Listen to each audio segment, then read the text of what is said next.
আসসালামু আলাইকুম বন্ধুরা। তো সকাল সকাল একটা ব্লগ লইলাম। তো সকাল সকাল এই ব্লগ লইলাম, ব্লগটা এটাই ধরুন একটা গৃহস্থ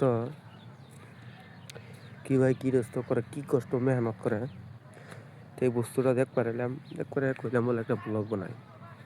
তো দেখুন একটা গৃহস্থ কি একটা ক্ষেতের কত্তানি যত্ন করার পরে একটা ক্ষেত, তো এই বস্তুটা নিয়ে করে দেখাম।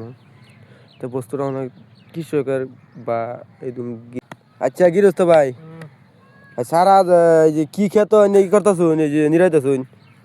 আলু খেত। আলু ক্ষেত আরো কিছু করছুন না? আলু খেতি এই যে ধনিয়া ফালাইছি, ধন্য ফলাইছুন, আলু করছি আর বিলাহি লাগাবার চাইতেছি। বিলেও লাগাবাইন। মানে বস্তুটা নিরাইতেছুন কে লিগা? বস্তুটা খুললে কোন বস্তুটা তে বুঝবো মানুষ। নিরাইতেছি মাইটা কিছু ভিজা, হ্যাঁ মাইটাকে সাঙ্গাই দিতেছি। এই হ্যাঁ মাইটা শুকাইলে বিড়ি বানবো।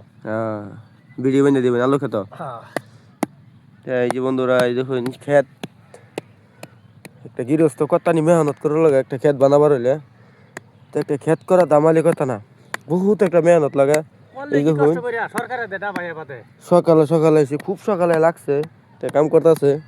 তো বন্ধুরা, যার কারণে ভিডিওটা ভালো লাগবো, লাইক কমেন্ট শেয়ার করবেন, ভালো করে দেখ পাইন, ভিডিওটা স্কিপ করি না। যে একটা ক্ষেত একটা গৃহস্থ কথা নি পরিশ্রম মেহনত করুন লাগে, তো এই বস্তুটা নিয়ে দেখুন যে আরো ভিডিও পাইবেন। তো এটা বলে আলু ক্ষেত।